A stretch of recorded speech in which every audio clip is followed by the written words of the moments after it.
Good evening, and welcome to Third Church of Christ Scientist of New York City. Let's begin the meeting with singing hymn number 74. I'll read the second verse. Go, take the little open book from out the angel's hand. The word of truth is there for all to read and understand. What though the seven thunders roll? That still small voice shall make thee whole. Number 74.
I'll read from the Bible and from the Christian Science textbook, Science and Health with Key to the Scriptures by Mary Baker Eddy. The subject of this evening's readings is understanding. The Bible, Proverbs. My son, if thou wilt receive my words and hide my commandments with thee, so that thou incline thine ear unto wisdom, and apply thine heart to understanding. Yea, if thou criest after knowledge, and liftest up thy voice for understanding, if thou seekest her as silver, and searchest for her as for hid treasures, then shalt thou understand the fear of the Lord, and find the knowledge of God. For the Lord giveth wisdom, out of his mouth cometh knowledge and understanding.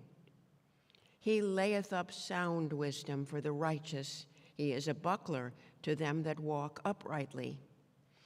He keepeth the paths of judgment, and preserveth the way of his saints.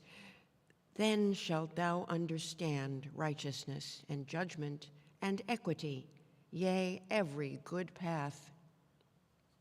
Nehemiah.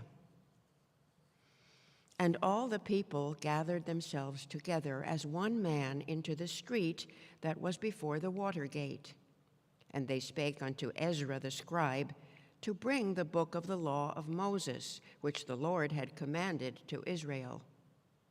And Ezra the priest brought the law before the congregation, both of men and women, and all that could hear with understanding upon the first day of the 7th month. And he read therein before the street that was before the water gate, from the morning until midday, before the men and the women and those that could understand. And the ears of all the people were attentive unto the book of the law. And Ezra opened the book in the sight of all the people, for he was above all the people. And when he opened it, all the people stood up. And Ezra blessed the Lord, the great God. And all the people answered, Amen, Amen, with lifting up their hands. And they bowed their heads and worshiped the Lord with their faces to the ground. So they read in the book, in the law of God, distinctly, and gave the sense, and caused them to understand the reading. Genesis. The whole earth was of one language and of one speech. And they said, Go to, let us build us a city and a tower, whose top may reach unto heaven, and let us make us a name, lest we be scattered abroad upon the face of the whole earth. And the Lord came down to see the city and the tower which the children of men builded. And the Lord said, Behold, the people is one, and they have all one language. And this they begin to do, and now nothing will be restrained from them which they have imagined to do. Go to, let us go down, and there confound their language, that they may not understand one another's speech. So the Lord scattered them abroad from thence upon the face of all the earth, and they left off to build the city. Therefore is the name of it called Babel, because the Lord did there confound the language of all the earth, and from thence did the Lord scatter them abroad upon the face of all the earth. Matthew. Jesus sat by the seaside, and great multitudes were gathered together unto him, so that he went into a ship and sat, and the whole multitude stood on the shore. And he spake many things unto them in parables, saying, Behold, a sower went forth to sow. And when he sowed, some seeds fell by the wayside, and the fowls came and devoured them up. Some fell upon stony places where they had not much earth, and forthwith they sprung up because they had no deepness of earth. And when the sun was up, they were scorched, and because they had no root, they withered away. And some fell among thorns, and the thorns sprung up and choked them. But other fell into good ground and brought forth fruit, some 100-fold, some 60-fold, some 30-fold. Who hath ears to hear, let him hear. And the disciples came and said unto him, Why speakest thou unto them in parables? He answered and said unto them, Because it is given unto you to know the mysteries of the kingdom of heaven, but to them it is not given. For whosoever hath, to him shall be given, and he shall have more abundance. But whosoever hath not, from him shall be taken away even that he hath. Therefore speak I to them in parables, because they seeing see not, and hearing they hear not, neither do they understand. And in them is fulfilled the prophecy of Isaiah, which saith, By hearing ye shall hear, and shall not understand, and seeing ye shall see, and not perceive. For this people's heart is waxed gross, and their ears are dull of hearing, and their eyes they have closed, lest at any time they should see with their eyes, and hear with their ears, and should understand with their heart, and should be converted, and I should heal them. But blessed are your eyes, for they see, and your ears, for they hear.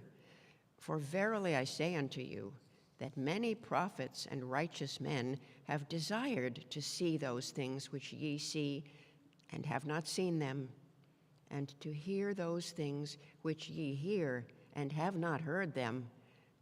Hear ye, therefore, the parable of the sower. When anyone heareth the word of the kingdom, and understandeth it not, then cometh the wicked one, and catcheth away that which was sown in his heart. This is he which received seed by the wayside. But he that received the seed into stony places, the same is he that heareth the word, and anon with joy receiveth it, yet hath he not root in himself, but dureth for a while. For when tribulation or persecution ariseth because of the word, by and by he is offended. He also that received seed among the thorns is he that heareth the word, and the care of this world and the deceitfulness of riches choke the word, and he becometh unfruitful.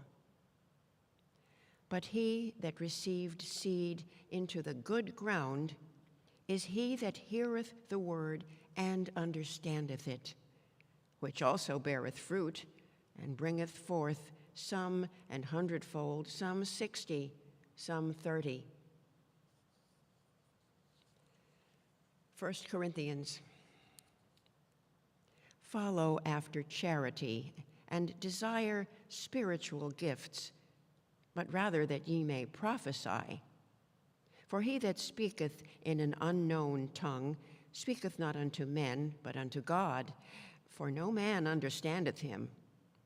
But he that prophesieth speaketh unto men to edification and exhortation and comfort.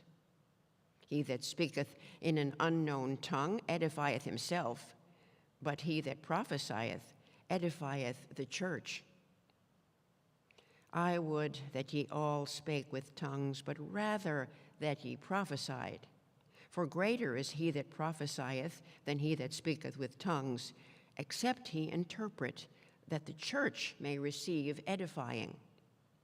Wherefore, let him that speaketh in an unknown tongue pray that he may interpret. For if I pray in an unknown tongue, my spirit prayeth, but my understanding is unfruitful. What is it then? I will pray with the Spirit, and I will pray with the understanding also. I will sing with the Spirit, and I will sing with the understanding also. Revelation. And I saw another mighty angel come down from heaven, clothed with a cloud, and a rainbow was upon his head, and his face was as it were the sun, and his feet as pillars of fire. And he had in his hand a little book open, and he set his right foot upon the sea, and his left foot on the earth, and cried with a loud voice, as when a lion roareth. And when he had cried, 7 thunders uttered their voices. And when the 7 thunders had uttered their voices, I was about to write. And I heard a voice from heaven saying unto me, Seal up those things which the 7 thunders uttered, and write them not. And the angel which I saw stand upon the sea and upon the earth lifted up his hand to heaven. And the voice which I heard from heaven spake unto me again, and said, Go, and take the little book which is open in the hand of the angel which standeth upon the sea and upon the earth. And I went unto the angel, and said unto him, Give me the little book. And he said unto me, Take it, and eat it up. And it shall make thy belly bitter, but it shall be in thy mouth sweet as honey. And I took the little book out of the angel's hand, and ate it up, and it was in my mouth sweet as honey. And as soon as I had eaten it, my belly was bitter. And he said unto me, Thou must prophesy again before many peoples and nations and tongues and kings. Proverbs. When wisdom entereth into thine heart, and knowledge is pleasant unto thy soul, discretion shall preserve thee, understanding shall keep thee. I'll read correlative passages from Science and Health with Key to the Scriptures by Mary Baker Eddy. The prayer that reforms the sinner and heals the sick is an absolute faith that all things are possible to God, a spiritual understanding of Him, an unselfed love. The divine being must be reflected by man, else man is not the image and likeness of the patient, tender, and true, the one altogether lovely. But to understand God is the work of eternity and demands absolute consecration of thought, energy, and desire. What we most need is the prayer of fervent desire for growth in grace, expressed in patience, meekness, love, and good deeds. To keep the commandments of our Master and follow his example is our proper debt to him and the only worthy evidence of our gratitude for all that he has done. Outward worship is not of itself sufficient to express loyal and heartfelt gratitude, since he has said, "If ye love me, keep my commandments." The habitual struggle to be always good is unceasing prayer. Its motives are made manifest in the blessings they bring, blessings which, even if not acknowledged in audible words, attest our worthiness to be partakers of love. Simply asking that we may love God will never make us love him, but the longing to be better and holier, expressed in daily watchfulness and in striving to assimilate more of the divine character, will mold and fashion us anew until we awake in his likeness. We reach the science of Christianity through demonstration of the divine nature, but in this wicked world, goodness will be evil spoken of, and patience must bring experience. Audible prayer can never do the works of spiritual understanding, which regenerates, but silent prayer, watchfulness, and devout obedience enable us to follow Jesus' example. The world must grow to the spiritual understanding of prayer. Seeking is not sufficient. It is striving that enables us to enter. Spiritual attainments open the door to a higher understanding of the divine life. Entirely separate from the belief and dream of material living is the life divine, revealing spiritual understanding and the consciousness of man's dominion over the whole earth. This understanding casts out error and heals the sick, and with it you can speak as one having authority. If God were understood instead of being merely believed, this understanding would establish health. The accusation of the rabbis, "He made himself the Son of God," was really the justification of Jesus, for to the Christian, the only true spirit is godlike. This thought incites to a more exalted worship and self-abnegation. Spiritual perception brings out the possibilities of being, destroys reliance on aught but God, and so makes man the image of his Maker in deed and in truth. When will it be understood that matter has neither intelligence, life, nor sensation, and that the opposite, belief, is the prolific source of all suffering? When we fully understand our relation to the divine, we can have no other mind but His, no other love, wisdom, or truth, no other sense of life, and no consciousness of the existence of matter or error. In following these leadings of scientific revelation, the Bible was my only textbook. The scriptures were illumined, reason and revelation were reconciled, and afterwards, the truth of Christian Science was demonstrated.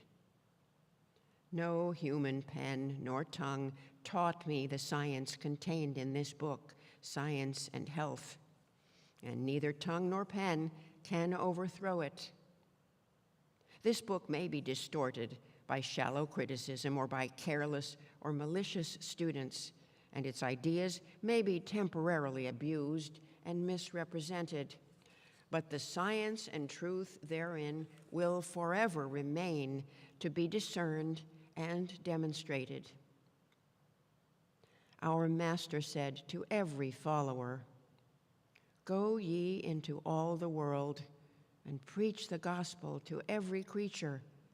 Heal the sick. Love thy neighbor as thyself." It was this theology of Jesus which healed the sick and the sinning. It is his theology in this book and the spiritual meaning of this theology which heals the sick and causes the wicked to forsake his way and the unrighteous man his thoughts.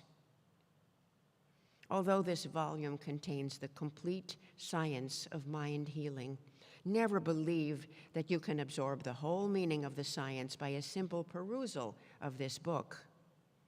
The book needs to be studied, and the demonstration of the rules of scientific healing will plant you firmly on the spiritual groundwork of Christian Science. This proof lifts you high above the perishing fossils of theories already antiquated and enables you to grasp the spiritual facts of being hitherto unattained and seemingly dim. Our Master healed the sick, practiced Christian healing, and taught the generalities of its divine principle to his students, but he left no definite rule for demonstrating this principle of healing and preventing disease. This rule remained to be discovered in Christian Science. A pure affection takes form in goodness, but science alone reveals the divine principle of goodness and demonstrates its rules. Human resistance to divine science weakens in proportion as mortals give up error for truth, and the understanding of being supersedes mere belief. Until the author of this book learned the vastness of Christian Science, the fixedness of mortal illusions, and the human hatred of truth, she cherished sanguine hopes that Christian Science would meet with immediate and universal acceptance. A Christian Scientist requires my work, Science and Health, for his textbook, and so do all his students and patients. Why? First, because it is the voice of truth to this age and contains the full statement of Christian Science, or the science of healing through mind. Second, because it was the first book known containing a thorough statement of Christian Science.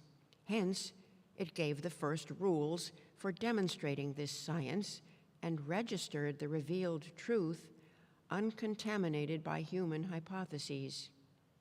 Other works, which have borrowed from this book without giving it credit, have adulterated the science. Third, because this book has done more for teacher and student, for healer and patient, than has been accomplished by other books. Since the divine light of Christian Science first dawned upon the author, she has never used this newly discovered power in any direction which she fears to have fairly understood. Her prime object since entering this field of labor has been to prevent suffering, not to produce it. St. John writes in the 10th chapter of his book of Revelation, "And I saw another mighty angel come down from heaven, clothed with a cloud, and a rainbow was upon his head, and his face was as it were the sun, and his feet as pillars of fire. And he had in his hand a little book open, and he set his right foot upon the sea, and his left foot on the earth." This angel, or message which comes from God, clothed with a cloud, prefigures divine science. To mortal sense, science seems at first obscure, abstract, and dark. But a bright promise crowns its brow. When understood, it is truth's prism and praise. When you look it fairly in the face, you can heal by its means, and it has for you a light above the sun, for God is the light thereof. Its feet are pillars of fire, foundations of truth and love. It brings the baptism of the Holy Ghost, whose flames of truth were prophetically described by John the Baptist as consuming error. This angel had in his hand a little book, open for all to read and understand. Did this same book contain the revelation of divine science, the right foot or dominant power of which was upon the sea, upon elementary latent error, the source of all error's visible forms? The angel's left foot was upon the earth. That is, a secondary power was exercised upon visible error and audible sin. The still small voice of scientific thought reaches over continent and ocean to the globe's remotest bound.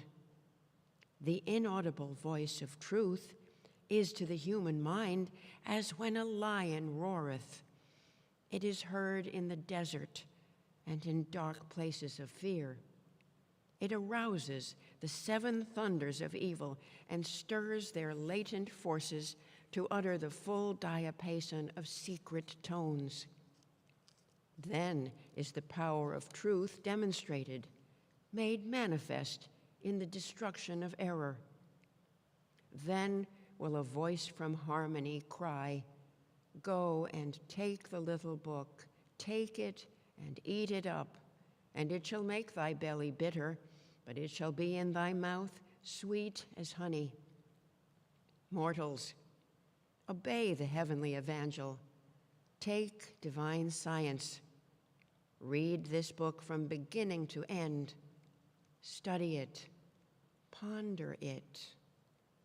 It will be indeed sweet at its first taste when it heals you, but murmur not over truth if you find its digestion bitter.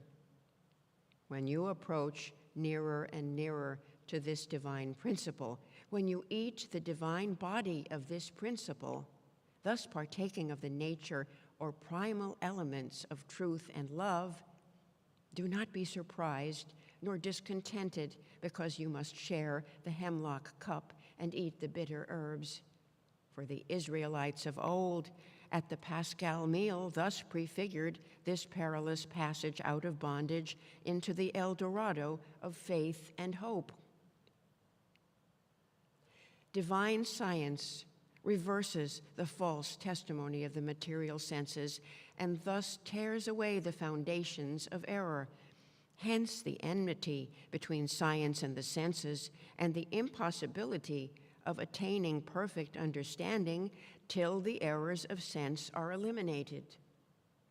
The so-called laws of matter and of medical science have never made mortals whole, harmonious, and immortal. Man is harmonious when governed by soul. Hence the importance of understanding the truth of being, which reveals the laws of spiritual existence.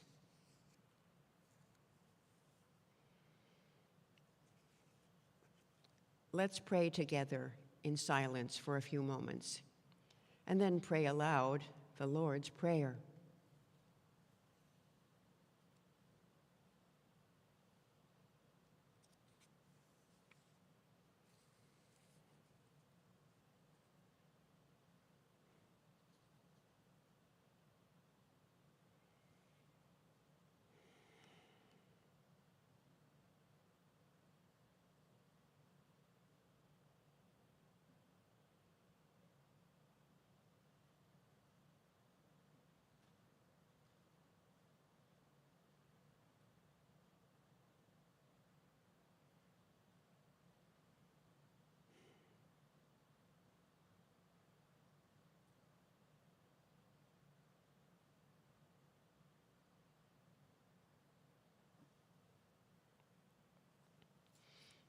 Our Father, which art in heaven, hallowed be thy name.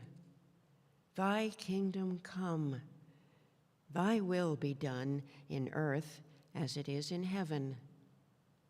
Give us this day our daily bread, and forgive us our debts as we forgive our debtors.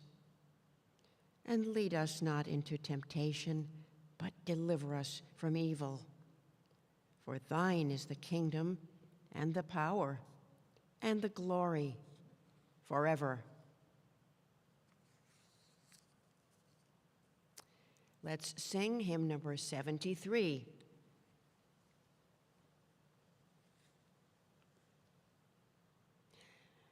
I'll read the second verse. God is mind, and holy thought is sending.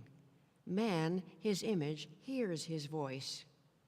Every heart may understand his message, in his kindness may rejoice. He speaks, all condemnation ending, every true desire with love's will blending. Losing self in him, we find joy, health, hope for all mankind. Number 73.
This church is a branch of the Mother Church, the first Church of Christ Scientist in Boston, Massachusetts. We hold Sunday services at 11 a.m. and Wednesday testimony meetings at 7:30 p.m. The Wednesday testimony meetings include singing hymns, readings from the Bible and the Christian Science textbook, and the opportunity to hear how people are applying what they are learning from their study of Christian Science. We also have services in Spanish, Sundays at 1 p.m. and Wednesdays at 5:30 p.m. All services are held online and in person, and all are welcome. Third Church offers Sunday school classes online and in person for children and teens. These free one-hour classes are available each Sunday. At Sunday school, students learn how much God loves them and cares for them. They also learn about the Bible lessons and the healing power of prayer. For more information on times and classes, please send us an email, thirdchurch@thirdchurchnyc.com. Third Church maintains a reading room on the lower level of this church.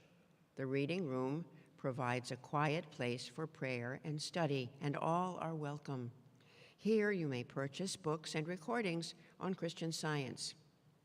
The reading room has the latest issues of the Christian Science Monitor, an award-winning international news weekly available to read or to purchase.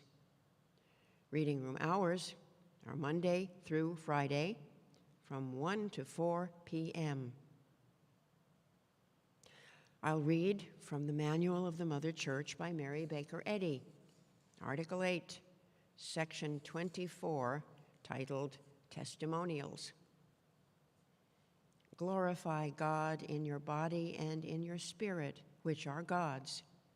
St. Paul. Testimony in regard to the healing of the sick is highly important. More than a mere rehearsal of blessings, it scales the pinnacle of praise and illustrates the demonstration of Christ, who healeth all thy diseases. Psalm 103:3.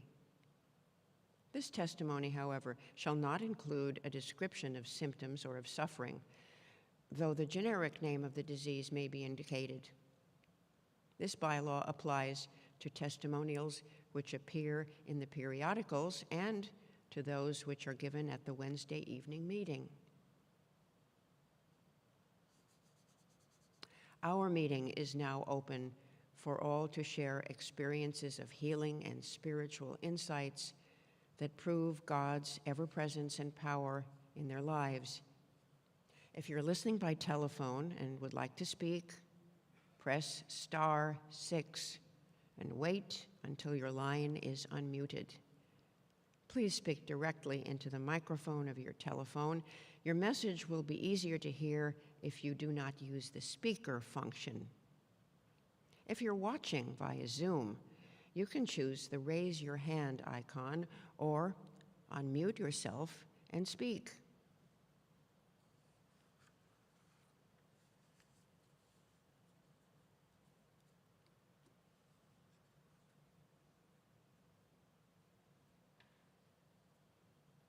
I would like to express gratitude for a healing I had last week. For a couple of days I had an upset stomach. It was not severe, but it was speaking to me. And one afternoon I thought, well, okay, I think it's time to really handle this. And the first thought that came to me was I had been eating foods that were unfamiliar to me that week. With friends, etc. And I thought, well, something's disagreed with me. And then I thought, well, let's stop that thought in its track. If it is a food that's upset the stomach, that's a false belief. If it's a general mental upset, then that's a false belief as well. And so I thought, I'm not going to give this reason. I'm not going to give it reality. I'm not going to give it person. I'm not going to give it power.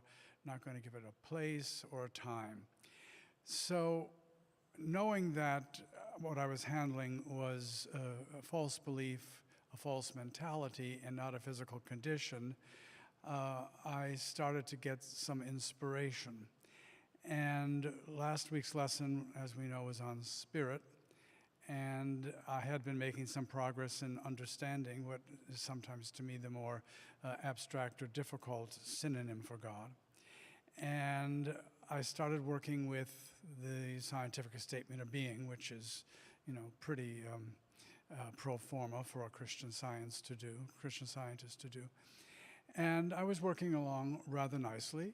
And then I got to the end part of it, spirit is immortal truth.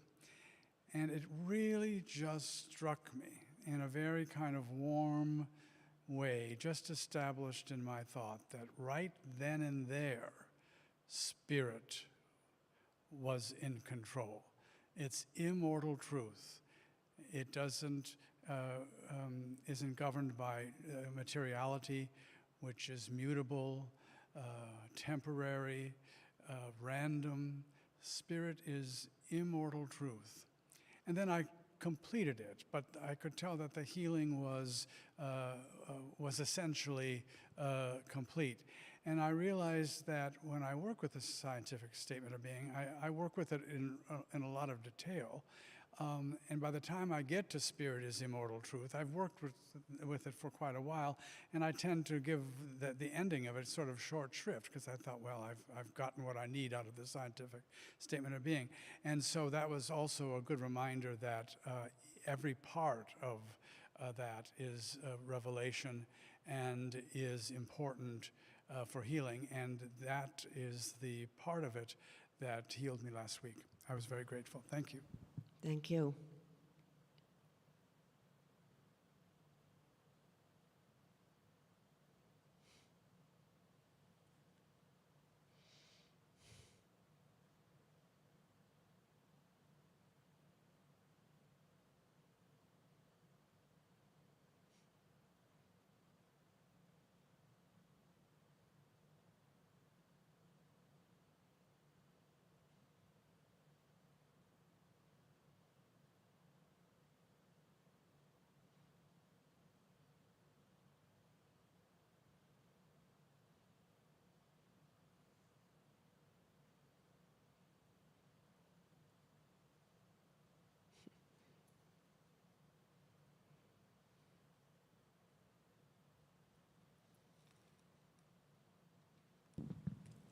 I am very grateful for a little breakthrough that I had this week.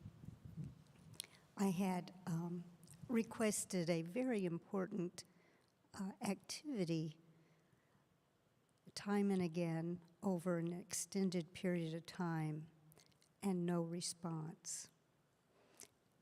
And it's getting close to such activity, and still no response. So, fortunately, in my office, I have an abundant supply of sentinels and journals and all of the important things one needs to overcome anything. So I began to flip through a few pages, and I began to work with the concept first that the battle is not mine, but it is God's. This is God's whole show here. And then I began to work with some truths that came to me in different pages. And one was, severe circumstances cannot resist God's power to heal. That really struck a chord. No matter how tough it appears to be, it can't resist. God is all power. He's all love. God creates only perfection in man, completely good. That's all. No evil. Good is supreme. The power of truth prevails over error. And then I found a poem in a recent Sentinel, and it's titled Expectancy. And it's short, I just want to read it. It says, expect life, expect to grow, expect to hear, and expect to know. Expect help here when it needs to be. Expect peace and joy abundantly. Expect to give, expect to receive. Expect the truth that meets each need. Expect God's love. Expect God's zeal. And with the rejoicing, expect to heal. Expect the journey to be ever sweet. Expect the victory and not defeat. Expect God's goodness that opens the door to recognize good and expect even more. Suzanne Brown wrote this. I'm very grateful. And thank you for your readings tonight. Thank you.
Thank you for your readings on understanding. It's quite a powerful concept of growth and understanding. I'm grateful tonight for non-governmental organizations, NGOs, that come to the aid of people throughout the world in time of need. The newspapers are filled with reports of the consequences of a very severe earthquake in Turkey and Syria. And the destruction seems to be overwhelming, incomprehensible. I'm grateful for the organizations that come to the aid to people in these times. And it's also an opportunity for all, wherever located, to pray for the consolation and strength of the people in the area. The story of, I think it's Elijah, when he went up into the mountain, he had just been the last of the prophets of the Lord that had fought an erroneous concept of God, the Baal worshipers, and in fear of his life for the consequences and the threats of the sovereign, he ran into the wilderness, into the mountains, and was there on the mountain, and it says that the earthquake and the wind and the fire came to that mountain and shook the rocks, and was very dominant. And then it says, and then there was the still small voice.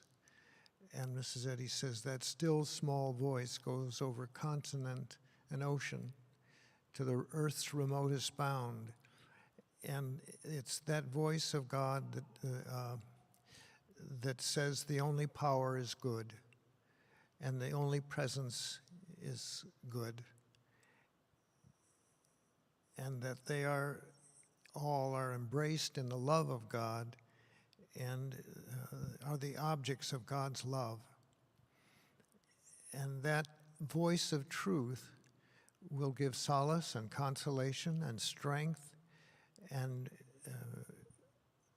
cause all to work together in one interest of meeting the need of those that have been harmed in a human sense by this earthquake. So I'm very happy that we are armed to pray, to know that they're complete and whole, and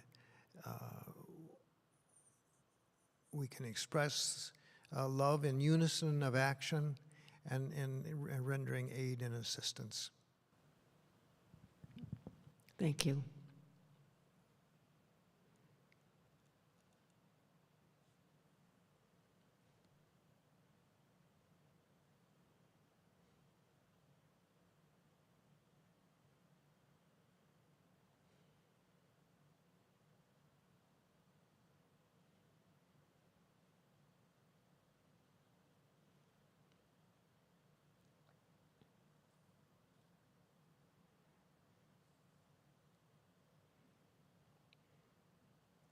Thanks to all of you for your testimonies, your prayers, and your presence during this meeting. We'll conclude by singing number 149.